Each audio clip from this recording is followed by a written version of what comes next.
우리 하나님 말씀 구약성경 창세기 25장 23절부터 34절까지 말씀입니다.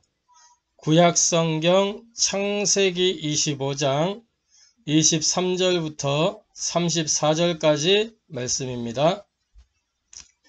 구약성경 창세기 25장 23절부터 34절까지의 말씀 찾으셨으면 같이 한 음성으로 합독하도록 하겠습니다.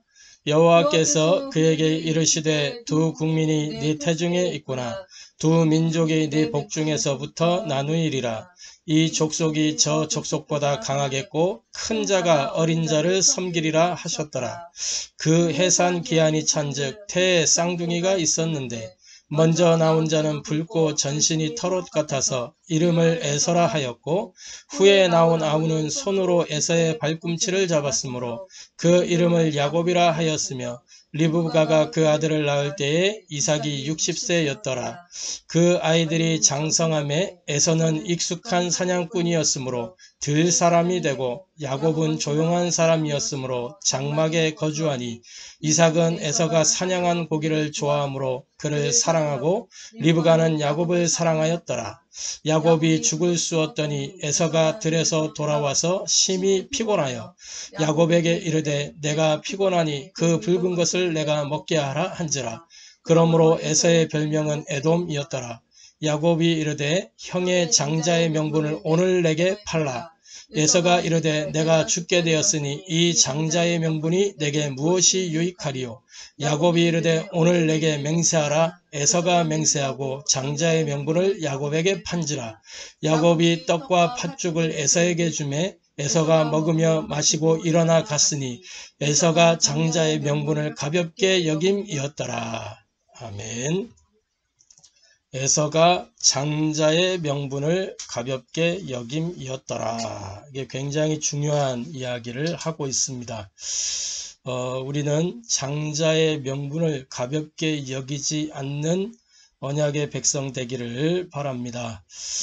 오늘 함께 은혜 나눌 또 해답을 얻고 미션으로 붙잡을 말씀의 제목은 그래도 성취되는 하나님 나라의 일이라는 제목으로 함께 은혜 나누고 해답을 얻고 미션을 찾게 되기를 바랍니다. 그래도 성취되는 하나님 나라의 일입니다.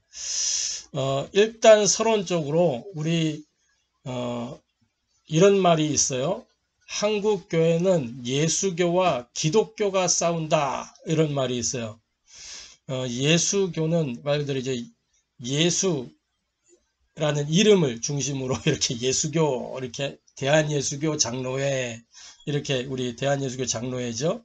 또 뭐 기독교 장로회, 기독교 대한감리회, 예수교 대한 뭐 이런 그 타이틀들이 있잖아요. 총회 이름들이 기독교, 예수교 뭐 같은 말이에요. 예수님이 그리스도이기 때문에 이 기독교라는 말은 기독이라는 말이 뭐냐면 기리사독이라는 그리스도를 한자어로 표현할 때 기리사독이라고 하는데 그 줄임말이 기독이에요. 기독. 그래서 그리스도라는 의미를 담고 있는 말이에요. 그래서 그렇다면 이 기독교니까 뭐예요? 기독교의 존재 목적은 그리스도를 바르게 이해하고 바르게 누리고 바르게 적용하고 바르게 전달하는 게 기독교의 존재 목적이 되겠죠. 그러니까 기독교라는 이름에서 벌써 존재, 이유, 가치, 목적, 내용 다 나오는 거예요. 기독에 대한 부분을 가르치는 단체가 기독교입니다. 그렇다고 하면 이 그리스도를 바르게 이해하고 누리고 적용하고 체험하고 전달하려고 하면 그리스도가 뭔지를 알아야 되겠죠. 그리스도의 의미. 그리스도라는 말은 무슨 말입니까? 기름 부음 받은 자라는 의미예요. 이게 히브리어로는 메시아라는 단어를 쓰고 있고 헬라어로는 그리스도라는 단어를 쓴단 말이에요. 메시아, 그리스도 같은 말이에요. 기름 부음 받은 자. 예수라는 이름의 뜻은 구원할 자, 이런 의미가 있는 거예요. 이는 그가 자기 백성을 그들에 대해서 구원할 자이심이라. 이 예수라는 이름, 여호수아 같은, 구약의 여호수아, 신약의 예수와 같은 거예요. 자, 그러면 이 그리스도의 의미는 기름 부음 받은 자예요. 기름 부음 받은 자. 지금 많은 신자들이 그리스도가 뭔지 도대체 몰라가지고 신앙생활을 굉장히 어렵고 힘들게 하는데, 그리스도는 기름 부음 받은 자다. 그러면 기름 부음 받은 자, 이 기름 부음 받은 자의 내용이 뭐냔 말이에요. 기름 부음 받은 자가 도대체 무슨 의미냔 말이죠. 구약 시대에 하나님이 새 직분을 이렇게 세우는데 기름을 부어서 세웠단 말이에요. 올리브 기름. 올리브유를 부어가지고 세웠어요. 왕을 세울 때, 제사장을 세울 때, 선지자를 세울 때, 그래서 왕도 그리스도, 제사장도 그리스도, 선지자도 그리스도란 말이에요. 왕 그리스도, 제사장 그리스도, 선지자 그리스도. 그런데 그리스도이신 예수님은 이 왕, 제사장, 선지자의 직분을 한 몫에 감당하셨어요. 단번에 영원하게. 늘 새로운 왕을 세워야 됐고, 새로운 제사장을 세워야 됐고, 새로운 선지자를 세워야 됐는데, 이 그리스도인 예수님이 이 땅에 오신 이후로는 그럴 필요가 없고 단번에 영원히 끝내버렸어요. 그래서 더 이상 다른 왕을 세우지 않아도 되고, 다른 제사장이 필요가 없고, 다른 선지자가 필요가 없단 말이죠. 단번에 영원히 모든 말씀을 전달하시고 성취하셨고, 모든 인생의 죄의 문제를 해결하셨고, 사탄의 일을 멸하셨단 말이죠. 요한일서 3장 8절에 하나님의 아들이 나타나신 것은 마귀의 일을 멸하려 하심이라 그랬단 말이에요. 왜 이게 중요하냐면, 인생의 문제의 배후가 마귀로부터 시작됐거든요. 마귀가 죄의 첫 출발이고 죄의 자체이기 때문에 마귀의 일을 멸하지 않고는 죄가 사라지질 않아요. 그래서 이 마귀의 일을 멸하셨단 말이죠. 특히 마귀의 일이 뭐냐? 이 사망 권세를 가지고 있기 때문에 인생이 죽기를 무서워하여 이 사망 권세의 노예가 되고 포로가 되고 속국되어 있단 말이에요. 죽음을 두려워해서 각종 종교, 각종 미신, 우상 이런 게 나오게 됐단 말이죠. 자, 그러면서 제사장, 죄의 문제를 해결하는 직분이 제사장이죠. 히브리서 9장 12절에 더 이상 양이나 송아지의 피로 하지 아니하고 자기의 피를 들여서 단번에 영원히 우리의 모든 죄를 대속하셨다라고 말씀하고 있어요. 그리고 히브리서 10장 20절에는 예수님이 십자가에서 못 박혀 피 흘려 죽으시는 그 숨을 거두시는 그 순간에 무슨 일이 일어났냐? 성소와 지성소 사이에 휘장이 위로부터 아래로 찢어지는, 둘로 쪼개어졌단 말이에요. 그게 뭐냐? 누구든지 이제는 이 지성소 안으로 들어가서 하나님과 교제할 수 있도록 만드셨어요. 하나님을 만날 수 있도록. 그래서 하나님을 만나는 길로 이렇게 오셨단 말이에요. 그게 그리스도의 의미예요. 기름 부음 받은 자. 그렇다라고 하면 그리스도께서 하신 일은 뭐냔 말이죠. 공생의 3년 동안에 선지자로서 말씀을 선포하셨어요. 마태복음 4장 17절에 예수님이 공적인 사역을 시작하면서 처음 하신 말씀이 뭐냐? 회개하라, 천국이 가까웠느니라 라고 말씀하셨어요. 마태복음 4장 17절에 이렇게 기록을 하잖아요. 이때부터 예수께서 비로소 전파하여 이르시되 회개하라, 천국이 가까웠느니라 하시더라.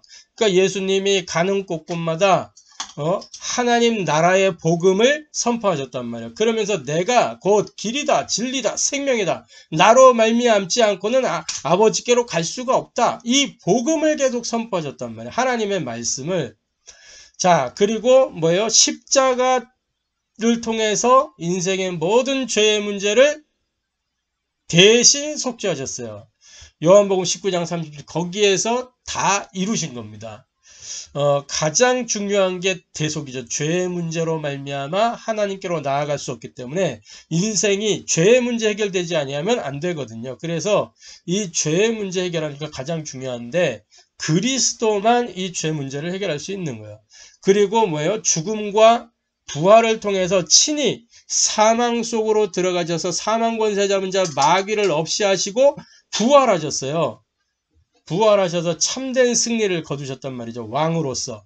그러니까 선지자, 제사장, 왕으로서의 일을 하신 거예요. 실제로 본인의 사역 속에서 그 일을 다 이루셨어요. 단번에 영원히. 할렐루야. 자, 그래서 이 기독교에 대한 의미와 본질을 알고 저와 여러분이 기독교의 정신을 가지고 현장을 살리는 그런 증인, 전도자, 제자 되기를 바랍니다. 본론적으로 오늘 본문을 보면 네 인물이 나와요. 누가 나오죠? 이삭이 나오고 리브가가 나오고 야곱과 에서가 나오죠. 이 네 인물을 통해서 우리가 몇 가지를 좀 살펴봐야 되는데, 자, 보겠습니다. 리브가와 이삭. 이삭이 이제 40세에 리브가와 결혼을 해요. 결혼을 했는데 20년 동안 후사를 보지 못해요. 하나님의 약속과 다르게 후사를 보지 못한단 말이에요. 그 가정 안에 문제가 생긴 거죠. 하나님은 분명히 말씀하셨는데 말씀과 맞지 않는, 말씀과 내 현실이 너무나 안 맞는 상황이 벌어졌어요. 그럴 때에 이삭은 뭐했냐? 하나님께 기도했죠. 20년 동안 한결같이 기도했어요. 20년 동안. 무엇을 기도했냐? 하나님의 언약이 이루어지도록 기도한 거예요. 하나님이 약속하신 거 있으니까. 네 씨로 말미암아 천하 만민이 복을 얻으리라. 아브라함에게 약속하신, 그러니까 아브라함의 하나님께서 나에게 그 말씀을 성취하여 주옵소서. 주신 약속을 성취하여 주옵소서. 왜냐? 네 씨로 말미암아 큰 민족을 이루겠다고 했는데 아브라함의 후사인 나를 통해서 큰 민족이 이루어져야 될 거 아닙니까? 그러니까 하나님이 말씀하신 그 약속을 이루어 주옵소서. 20년 동안을 기도하는데 기도 응답이 굉장히 더딘 것 같지만 정확한 시간표에 하나님 주신 거죠. 리브가를 하나님이 완전히 바꾸셨어요. 왜? 지금도 유대인들은 어떻게 해요? 엄마가 유대인이면 자녀는 유대인이에요. 그런데 아빠가 유대인이고 엄마가 이방인이면 그 자녀가 유대인 속에 들어갈 수가 없어요. 교육을 누가 시키냐? 엄마가 시킨단 말이에요. 그러니까 어머니의 영향이 굉장히 중요해요. 그러니까 하나님은 이 리브가를 바꿔야 될 필요가 있는, 각인 뿌리 체질을 바꿔야 돼요. 왜? 리브가 출신이 어디에? 저 우상의 땅에서 각인되고 뿌리 내리고 체질되어 왔어요. 그래서 20년 동안 완전히 각인 뿌리 체질을 바꾸면서 언약을 붙잡도록 만들었죠. 그래서 에서와 야곱이 태어나게 됐어요. 그러면은 우리가 자연스럽게 생각할 수 있겠죠. 에서와 야곱에게 어릴 때는 부모의 영향권 안에 있으니까 어릴 때 뭐가 들어갔겠어요? 하나님의 언약을 전달하고 했겠죠. 우리가 이런 민족이다. 우리의 시작과 아브라함의 하나님 그리고 이삭의 하나님 전달했겠죠. 그랬는데 오늘 본문을 보면 뭐라고 되어 있냐면 23절에 여호와께서 그에게 이르시되 두 국민이 네 태중에 있구나. 두 민족이 네 북중에서부터 나누리라 하면서 이제 기한이 찬즉 태의 쌍둥이가 있었는데 하면서 뭐냐 27절에 보면 그 아이들이 장성함에 이렇게 이제 구분이 되기 시작해요. 그 아이가 장성함에로 단락이 시작이 된단 말이에요. 자, 장성함에 에서는 익숙한 사냥꾼이었으므로 들사람이 되고 야곱은 조용한 사람이었으므로 장막에 거주하니 이렇게 돼 있어요. 꼭 어떤 구조가 생각나죠? 창세기 4장에 가인과 아벨이 어떻게 됐죠? 세월이 지난 후에 되면서 어떻게 됐어요? 이 가인은 농사하는 자이었고 야벨은 양을 치는 자였다. 그래서 가인은 농사한 걸로 제사를 드리고 아벨은 양으로 제사를 드렸다. 이렇게 이야기 나오잖아요. 꼭 그런 이제 분위기와 구도로 흘러가고 있어요. 장성함에 에서는 익숙한 사냥꾼이었으므로 들사람이 되고 야곱은 조용한 사람이었으므로 장막에 거주하니. 이게 굉장히 중요한 말입니다. 자, 여기서 첫 번째로 보세요. 누구나 각인된 대로 뿌리 내린 대로 체질된 대로 살아요. 중요한 거는 뭐냐? 흐름과 집중이란 말이에요. 인생 속에 어떤 흐름이 있고 그 흐름에서 내가 무엇에 집중하느냐, 이것이 관건이에요. 내 인생이 지금 어떤 흐름 속에 있고 나는 어디에 집중하고 있느냐, 그 흐름 속에서 나는 무엇에 집중하고 있느냐, 그게 관건입니다. 그래서 첫 번째로 에서의 인생 흐름입니다. 에서의 인생 흐름을 보면요, 오늘 읽었던 본문도 그렇고 에서의 후예들도 그렇고 나 중심이고 철저하게 육심 중심이고 세상 성공 중심이었다는 것을 알 수가 있어요. 창세기 25장 30절에 뭐라고 기록하느냐? 야곱에게 이르되 내가 피곤하니 그 붉은 것을 내가 먹게 하라 한지라. 여기에 두 번이나 반복해서 나오잖아요. 내가 피곤하니 내가 먹게 하라. 32절에도 보면 에서가 이르되 내가 죽게 되었으니 장자의 명분이 내게 무엇이 유익하리요. 이렇게 기록하잖아요. 나 중심이에요. 나 중심. 내가 피곤한데 뭐 그게 무슨 소용이야. 내가 먹어야 돼. 내가 지금 죽게 됐는데 그 장자의 명분 그게 무슨 소용이야. 나 중심이라면 철저하게 나 중심.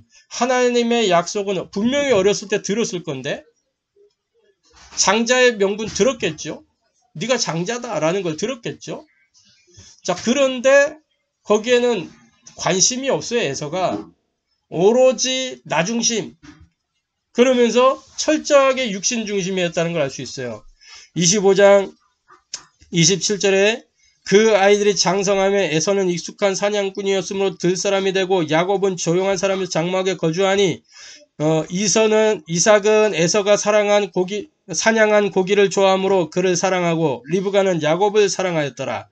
야곱이 죽을 쑤었더니 에서가 들에서 돌아와서 심히 피곤하여.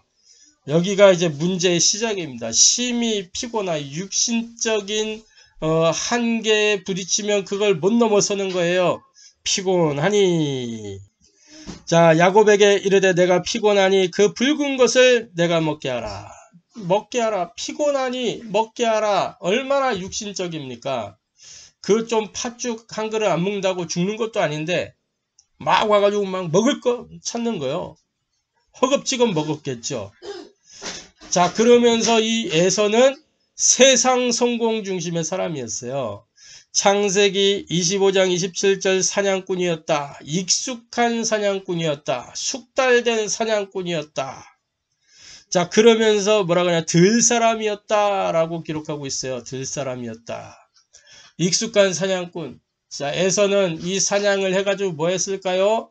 본인만 먹고 본인만 배부르고 그런 게 아니었겠죠. 사냥해가지고 뭐요? 가죽 벗겨서 가죽을 팔고 고기를 팔고 고기로 이게 물물 교환하고 이랬겠죠. 그러니까 돈을 버는 수단이 이제 사냥이었던 거겠죠. 그러니까 에서가 장정 400명을 이끌고 올 만큼 나중에 거부가 되잖아요.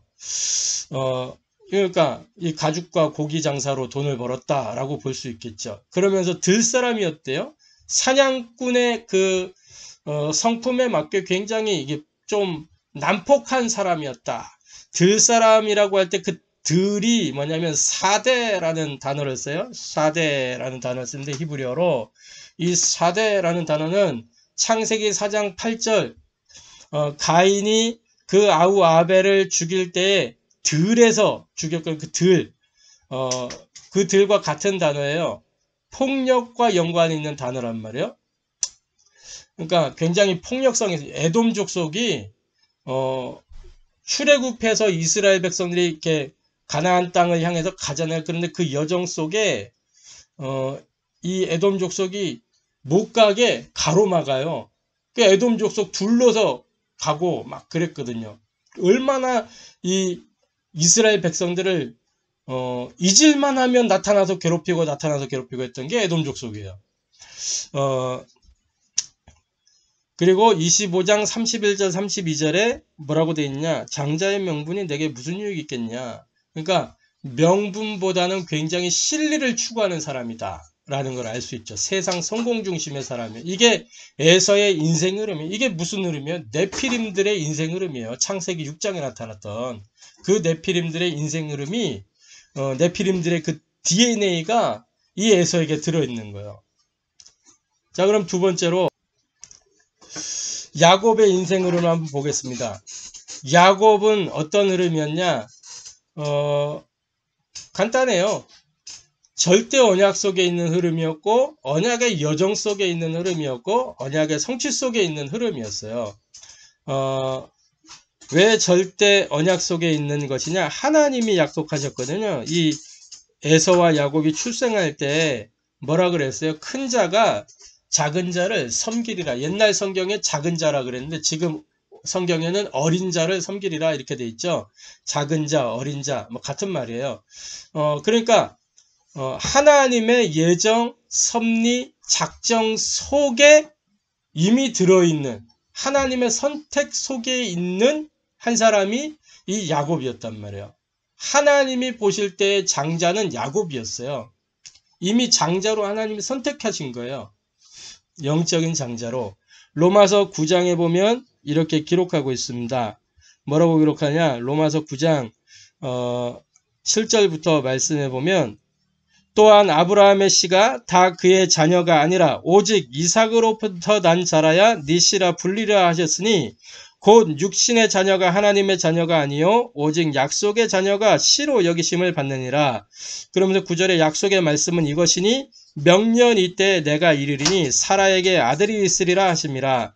10절에 그뿐 아니라 또한 리브가가 우리 조상 이삭의 한 사람으로 말미암아 임신하였는데 그 자식들이 아직 나지도 아니하고 무슨 선이나 악을 행하지 아니한 때에 택하심을 따라 되는 하나님의 뜻이 행위로 말미암지 않고 오직 부르시는 이로 말미암아 서게 하려 하사 리브가에게 이르시되 큰 자가 어린 자를 섬기리라 하셨나니 기록된 바 내가 야곱은 사랑하고 에서는 미워하였다 하심과 같으니라. 하나님이 벌써 뭐예요? 태에 짓기 전에 복중에 짓기 전에 뭐라 그랬냐면 야곱은 사랑하고 에서는 미워하였다 하심과 같으니라. 하나님 미리 아시는 분이잖아요. 에서가 갈 길을 이미 알고 계셨기 때문에 야곱을 사랑할 수밖에 없고 에서는 미워할 수밖에 없는 그런 이거 운명론이 아니라 하나님의 예정이라는 거예요. 그래서 이 조직신학 교리 속에 보면은 선택과 유기가 있잖아요. 하나는 버려짐을 당하고 하나는 선택을 받는 거예요. 누구는 천국 갈 자로 예비되어 있고 누구는 지옥 갈 자로 예비되어 있다 이런 말이 아니라 선택과 유기가 있다는 거예요. 그러면 누가 선택을 받습니까? 그리스도 안으로 들어오는 사람이 선택받는 거예요.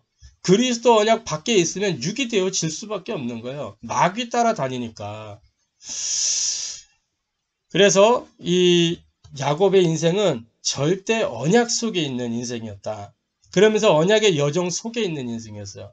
그 인생 속에 누구나 마찬가지나요. 문제가 오게 되고 갈등이 오게 되고 위기가 오게 되는데 그때마다 이 에서의 누구예요? 야곱에게 각인 뿔이 체질된 것은 뭐냐면 인본주의가 각인되고 뿌리 내리고 체질되어져 있었단 말이에요. 그래서 문제 올 때마다 인본주의 쓰고 갈등 생길 때마다 인본주의 쓰고 위기 때마다 인본주의를 써요. 우리가 잘 아는 대로 뭐예요? 오늘 나오는 그 팥죽 사건 그거 보세요. 야곱이 머리를 안 굴려도 돼요. 왜? 자기는 하나님이 태어날 때 말씀하셨다니까. 큰 자가 어린 자를 섬기리라. 큰 자가 작은 자를 섬기리라. 그러면 그 말씀대로 되게 돼 있는 거란 말이에요. 장자의 명분을 달라고 안 해도 하나님이 야곱을 장자로 삼게 돼 있는 거예요. 그런데 장자의 명분을 내게 팔아라. 그렇게 한 거예요. 야곱이 어떤 성품의 사람이냐? 조용한 사람이라 그랬잖아요.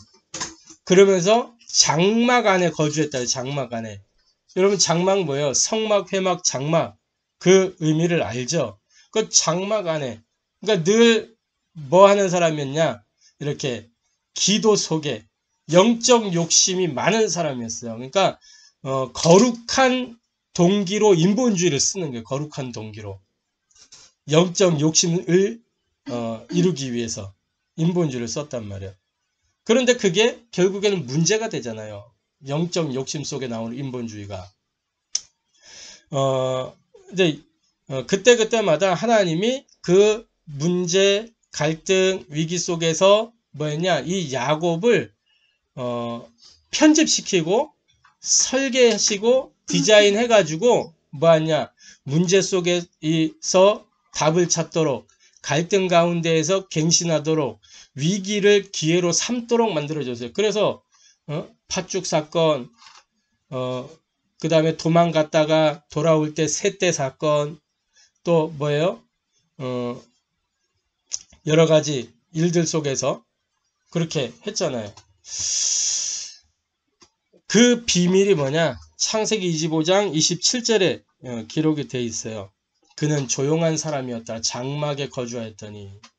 여기서 조용한이라는 의미가 뭐냐면 히브리어로 탐이라는 단어를 씁니다. 이 탐이라는 말은 온전한, 완전한, 흠이 없는, 착실한, 건전한 이런 의미를 담고 있어요. 그러니까 하나님 앞에 섰다. 어쨌든 자기의 영적 상태는 인본주의 쓸 수밖에 없는 상태지만 하나님 앞에 서려고 했다라고 볼 수 있겠죠. 그러면서 그 인생은 언약의 성취 속에 들어있는 인생이었어요. 창세기 12장 1절부터 3절에 아브라함에게 하신 그 말씀이 이 야곱을 통해서 성취되기 시작해요. 왜? 야곱을 통해서 뭐예요? 12 아들이 나오잖아요. 12지파의 시작이 이 야곱을 통해서. 그래서 야곱이 12지파의 조상이에요. 아브라함 믿음의 조상이고. 창세기 25장 23절 네 태중에서 두 민족이 싸우는구나. 그러면서 이 민족에 관한 이야기도 하잖아요. 언약의 성취 속에 있는 그 인생임을 알 수가 있어요. 그래서 뭐냐, 이 야곱의 인생 흐름은 형 에서와 다르게 네피림 DNA가 아니고 야곱의 인생 속에는 보좌의 DNA가 딱 있는 거예요. 저와 여러분이 보좌의 DNA를 가진 야곱의 DNA 가지게 되기를 바랍니다. 야곱이 이스라엘 됐어요. 저와 여러분 이스라엘 DNA를 가지게 되기를 바라요. 자, 그래서 세 번째로 이 두 가지 인생의 흐름을 보면서 성경은 뭐라 그랬어요? 20장 요한복음 20장 30절 31절에 성경 기록 목적이 뭐예요? 예수가 그리스도임을 알고 그 이름을 힘입어 생명 얻고 구원받게 하는 게 이 성경 기록의 목적이거든요. 즉 하나님 나라의 일을 이 두 흐름 속에서 우리가 볼 수 있어야 돼요. 아, 두 사람이 이랬구나. 그게 아니고 이 두 흐름 속에서 구원과 멸망을 볼 수 있어야 되고요. 축복과 저주가 보여져야 되고요. 언약과 언약 밖이 보여져야 되고요. 그러니까 하나님 나라의 일을 우리가 볼 수 있어야 돼요. 여기서 우리가 볼 수 있는 게 뭐예요? 구원의 비밀 보이는 거예요. 구원의 축복을 볼 수 있어요. 그리고 이 구원은 불변하구나 하는 사실을 알 수 있어요. 야, 구원의 비밀이 뭡니까? 구원은 뭐예요? 에베소서 2장 8절부터 9절에 있는 말씀대로 뭐예요? 오직 은혜로 구원받게 돼요. 그죠? 열심이나 노력으로 얻어지는 게 아니란 말이에요. 그래서 이삭과 리브가의 그 불임이라는 걸 통해서도 뭘 보여주는 거냐면 하나님이 이루시는 그 구원의 여정은, 언약의 여정은 은혜로만 되어지는 것이다. 인간의 열심 노력으로 이루는 게 아니다 라는 것을 보여주는 거예요. 그래서 오직 은혜로, 하나님의 시간표, 이걸 얘기하는 거거든요. 에서와 야곱과의 관계 속에서도 오직 은혜로 구원받는 것이다. 그걸 알 수가 있어요. 야곱이 몸부림쳐서 구원받는 게 아니고 은혜로 구원받는 거거든요. 자, 그러면서 뭐예요? 구원은 뭐예요? 하나님의 절대 주권 속에 있는 거예요. 한 사람은 유기하고 한 사람은 선택하고. 그게 누구 주권이에요? 하나님의 주권. 인간의 스펙이나 이런 거에 영향받는 게 아니고 하나님의 주권 속에서. 그래서 로마서 9장 19절부터 24절에 이런 기록이 있어요. 9장 19절부터 24절. 로마서 9장 19절 말씀 한번 보겠습니다. 로마서 9장 19절부터 24절 봅시다. 이렇게 기록하고 있어요. 제가 말씀을 읽어드리겠습니다. 혹 네가 내게 말하기를 그러면 하나님이 어찌하여 허물하시느냐 누가 그 뜻을 대적하느냐 하리니 이 사람아 네가 누구에게 감히 하나님께 반문하느냐 지음을 받은 물건이 지은 자에게 어찌 나를 이같이 만들었냐 말하겠느냐 토기장이가 진흙 한 덩이로 하나는 귀 있을 그릇을 하나는 천 있을 그릇을 만들 권한이 없느냐 만일 하나님이 그의 진노를 보이시고 그의 능력을 알게 하고자 하사 멸하기로 준비된 진노의 그릇을 오래 참으심으로 관용하시고 또한 영광 받기로 예비하신 바 긍휼의 그릇에 대하여 그 영광의 풍성함을 알게 하고자 하셨을지라도 무슨 말을 하리요 이 그릇은 우리니 곧 유대인 중에서뿐 아니라 이방인 중에서도 부르신 자니라. 이렇게 기록을 하고 있죠. 토기장이가 그릇을 하나는 귀 쓰고 하나는 천이 쓸 그릇을 만들 권한이 없느냐. 그 토기장이 마음이라는 거예요. 그죠?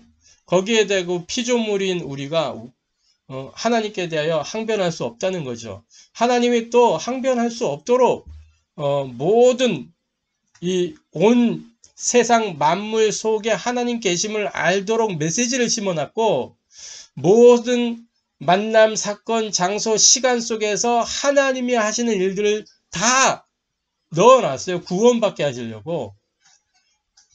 그런데도 발견하지 못하고 보지 못하고 한다면은 그거는 본인 책임이 되는 거죠. 그래서 인생은 자기 죄로 말미암아 멸망받게 돼 있는 거예요. 이 두 가지 흐름 속에서 또 봐야 될 게 뭐예요? 구원의 축복, 신분과 권세, 배경과 사명을 우리가 볼 수 있어야 되겠죠. 이 신분과 권세가 노력으로 얻어지는 거 아니거든요. 배경도 마찬가지죠. 내가 쟁취해서 따내는 거 아니잖아요. 은혜로 주어지는 것이고 이 사명이 뭐예요? 감사로 사명 감당하는 거예요. 은혜에 대한 감사로. 할렐루야. 그 저와 여러분은 이 구원의 축복 속에 감사할 것밖에 없어요. 원망할 이유, 불평할 이유, 낙심할 이유가 없잖아요. 은혜로 구원받았는데. 그래서 구원받았으면 다 받은 거예요. 더 받을 것도 더 필요한 것도 없어요. 그래서 우리 찬양 중에 그런 찬양이 있잖아요.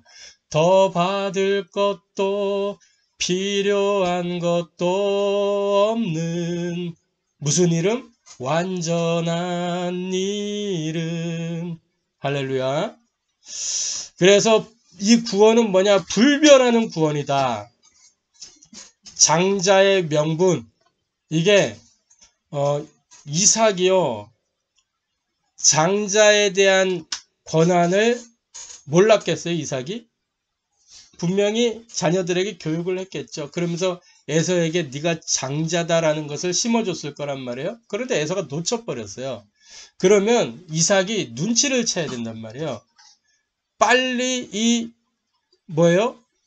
자기가 노년에 이제 숨을 거두기 전에 전통과 어떤 제도를 따라서 장자의 축복을 하는 게 아니고 하나님이 약속하신 그 약속을 따라서 장자의 축복을 전달해야 되는 거죠. 하나님이 누구에게 장자의 축복을 약속했어요? 야곱에게. 에서가 아니고 큰 자가 어린 자를 섬기리라 그랬단 말이에요. 그렇기 때문에 야곱에게 장자로서의 축복을 주기로 돼 있어요. 그렇다면 이삭은 그 언약을 기억하고 자기가 마지막 날에 축복을 할 때 야곱에게 축복을 했어야 되는 거예요. 그런데 뭐예요? 하나님의 예정은 야곱에게 있는데 창세기 25장 28절에 보면 이렇게 기록하고 있어요. 우리 말씀 한번 봅시다. 창세기 25장 28절 말씀 한번 봅시다. 같이 읽겠습니다. 이삭은 에서가 사냥한 고기를 좋아하므로 그를 사랑하고 리브가는 야곱을 사랑하였더라. 이 가정이 좀 문제가 있는 가정이긴 해요. 편애를 하는 거지, 편애. 아빠는 언약과 관계없이 고기 좋아가지고 에서가 사냥한 그 고기 맛이 좋아가지고 에서를 더 사랑하고, 엄마는 동생이 예쁘고 귀엽고 하니까 더 사랑하고, 그래가지고 제가 이런 생각했다니까. 하나님이 우리에게 만약에 둘째를 주신다 그러면 리브가랑 이삭처럼 하지 않아야 된다. 그런 생각을 했어요. 왜냐, 막 누구를 더 사랑하고 편애 때문에 사실은 형제 문제 생기는 거거든요. 그 편애 때문에 형제 간에 문제 생겼잖아요. 결국에는 가정의 문제가 그런 데서 나온단 말이에요. 언약 놓치면 그렇게 되는 거예요. 이삭이 언약을 놓쳤다는 거예요. 리브가가 언약을 놓쳤어요. 이미 잉태하기 전에 언약 주셨는데 놓쳐버린 거예요. 그래서 뭐예요? 이 눈이 어두워진 이삭이 육신의 눈만 어두워진 게 아니라 영적 눈이 어두워진 거예요. 그래서 사리 분별을 못하게 된 거예요. 그러니까 그릇에 판단을 하니까 에서가 사냥한 고기 그거 좋으니까 그냥 에서에게 축복을 해버려. 하려고 그러는 거야. 그래 빨리 고기 잡아와라. 고기를 볶아가지고 내가 좋아하는 그 고기 만들어주라. 그럼 내가 네게 축복하겠다. 이렇게 된 거예요. 그러니까 하나님이 그거를 그냥 두지 않죠. 그걸 누가 들어요? 그 부인 리브가가 듣고 얼른 가가지고 자기가 사랑하는 그 야곱에게 야 이런 일이 됐으니까 내가 고기 해줄 테니까 너 털 붙여가지고 빨리 들어가서 축복을 받아보라. 이렇게 된 거예요. 그 일 속에 누가 개입하신 거예요? 사실은 하나님이 개입하신 거예요. 그 속에서. 그래서 오늘 말씀의 제목이 뭐냐면 그래도 성취되는 하나님 나라의 일이에요. 우리가 언약을 놓치고 실수한다고 해도 뭐요? 하나님 나라의 일은 우리와 관계없이 성취되어져 갑니다. 할렐루야. 그래서 저와 여러분이 어디에 있어야 되는 거예요? 뭐에 집중하고 어떤 흐름에 있어야 되냐? 언약의 흐름 속에. 보좌의 DNA를 가지고 그 흐름 속에 들어가야 되는 거예요. 결론입니다. 모든 것 가운데 저와 여러분이 자, 첫째로 한번 따라합시다. 하나님의 절대 주권을 인정하기. 자, 하나님의 말씀과 흐름을 따라가기. 하나님이 주시는 은혜와 능력을 누리기. 요게 되어져야 돼요. 모든 것 가운데. 그러면 우리의 상태와 관계없이 하나님 나라의 일이 우리를 통하여 성취되게 되어 있어요. 하나님의 절대 주권 인정하기. 모든 만남, 모든 사람이 누구 속에 있어요? 하나님 손에 있어요. 모든 사건, 그러니까 모든 일들이 하나님 손 안에서 있는 거예요. 하나님 계획 밖에 있는 일은 없단 말이에요. 눈 감고 있는 일이 없어요. 다 보고 계시는 거예요. 모든 장소, 그러니까 모든 세계가 하나님 손 안에 있어요. 왜? 모든 세계를 누가 지었어요? 하나님이 지었어요. 지금도 이 지구를 움직이는 분은 누구예요? 하나님이 돌리시고 있어요. 지구를. 하나님이 손가락 하나만 딱 대면 지구가 멈춰 불어. 그걸 보고 재림 그러는 거. 그걸 보고 그 시간표를 보고 지구 딱 멈추는 시간표 온다니까. 그 지구가 멈추는 시간표가. 그리고 이제 새롭게 시작하는 거지. 지구가 멈추는 시간표가 불신자에게는 멸망의 시간표인데 하나님 자녀인 우리에게는 뭐예요? 새로운 시간표예요. 새로운 시작의 시간표. 나는 빨리 멈췄으면 좋겠어. 할렐루야. 그리고 시간입니다. 하나님은 시간의 주인이에요. 우리는 시계를 차고 있지만 시간은 우리 마음대로 못 움직여. 그래서 모든 것이 하나님 손안에 있다는 거예요. 그래서 모든 사람, 모든 세계, 모든 사건, 그 모든 것들이 다 하나님 거예요. 시간. 하나님의 절대 주권을 인정하는 저와 여러분 되기를 바랍니다. 그러면서 하나님의 주권 가운데 주시는 말씀, 그 흐름을 따라가야 돼요. 말씀과 흐름. 그래서 우리가 예배 시간에 뭐 하면 되냐? 오직 은혜 받으면 되는 거예요. 예배 시간에. 은혜 받는다는 말이 뭔 말이에요? 힘을 얻는 거예요. 예배 시간에 힘을 얻는 거, 말씀 통해서 힘을 얻는 거예요. 그리고 예배 시간에 주신 그 은혜를 가지고 뭐예요? 집중하는 거예요. 그걸 보고 답을 얻었다. 답을 얻는다. 그런 거예요. 묵상 속에서 해답에 집중하는 묵상하면서. 그리고 삶 속에서 뭐 하는 거예요? 예배 시간에 붙잡은 그 미션을 지속하는 거예요. 실천을 지속하는 거예요. 그걸 보고 길을 찾았다. 그러는 거예요. 저와 여러분이 예배를 통해서 힘을 얻고 답을 찾고 길을 찾게 되기를 바랍니다. 다른 데서 힘을 얻고 답을 찾고 길을 찾는 게 아니에요. 예배를 통해서. 할렐루야. 그래서 하나님이 주시는 은혜와 능력을 누리는 겁니다. 어떻게 해요? 위드인만을 원네스로 누리면 되는 거예요. 위드인만을 원네스가 뭐냐? 말씀 24집중, 기도 24집중, 현장 24집중. 다시 말해 3오늘이에요. 3오늘. 이걸 통해서 뭐예요? 말씀 24집중을 통해서. 말씀이 뭡니까? 히브리 4장 12절에 말씀은 살아있고 활력이 있어서 우리를 인도하신단 말이에요. 내 발의 등이요 내 길에 빛이 돼요. 그 말씀에 집중하고 있으면 보좌의 축복이 나타나요. 그게 위드예요. 위드.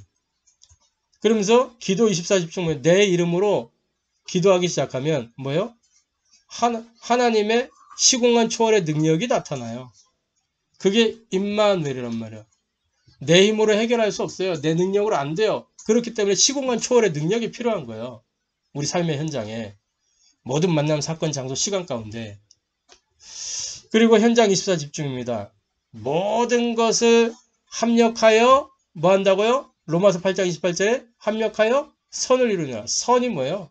하나님 나라가 선이에요. 복음이 선이라니까? 그리스도가 선이에요. 사도행전 8장 26절부터 40절에 이 사마리아에서 복음 전하고 하나님의 성령의 이끌림을 받아서 광야에서 누굴 만났어요? 에디오피아 넷이 만났어요. 뭐 따라간 거예요? 말씀 따라. 성령의 인도 따라가다가 만난 거예요. 이 빌립이 뭐한 사람이 현장 24가 돼 있는 사람이요. 그랬더니 그 현장에 2, 3절 빛의 역사가 나타나요. 에디오피아 복음화의 문이 열린 거예요. 할렐루야. 그래서 2, 3, 7 빛의 역사. 이사야 60장에 빛을 발하기만 하면 뭐예요? 모든 것이 다 회복되어지는 그 축복의 역사가 일어난단 말이에요. 그래서 모든 것 가운데 이 세 가지 하나님의 절대 주권, 하나님의 말씀과 흐름, 하나님 주신 은혜와 능력 인정하고 따라가고 누리면서 성취되는 하나님 나라의 일을 누리는 증인 전도자 제자 되기를 주님의 이름으로 축복합니다. 기도하겠습니다. 하나님께 감사를 드립니다. 하나님, 야곱과 에서의 그 인생의 흐름을 보면서 정말 우리가 어떤 흐름에 무엇에 집중해야 될 것인지 확인합니다. 네피림의 DNA를 가졌던 에서처럼 되지 아니하고 정말 절대 언약 속에, 언약의 여정 속에, 언약의 성취 속에 있었던 보좌의 DNA를 가지고 있는 이 야곱처럼 우리가 하나님의 언약과 여정과 성취를 누릴 수 있도록 역사하여 주옵소서. 그래서 우리가 모든 것 가운데 이 일을 위하여, 성취되는 하나님 나라의 일을 위하여 하나님의 절대 주권을 인정하고 하나님의 그 말씀과 흐름을 따라가며 하나님 주시는 은혜와 능력을 누릴 수 있는 그 영적 상태가 되어지도록 역사하여 주옵소서. 지금도 우리와 함께 계시는 주 예수 그리스도의 이름으로 기도하옵나이다. 아멘.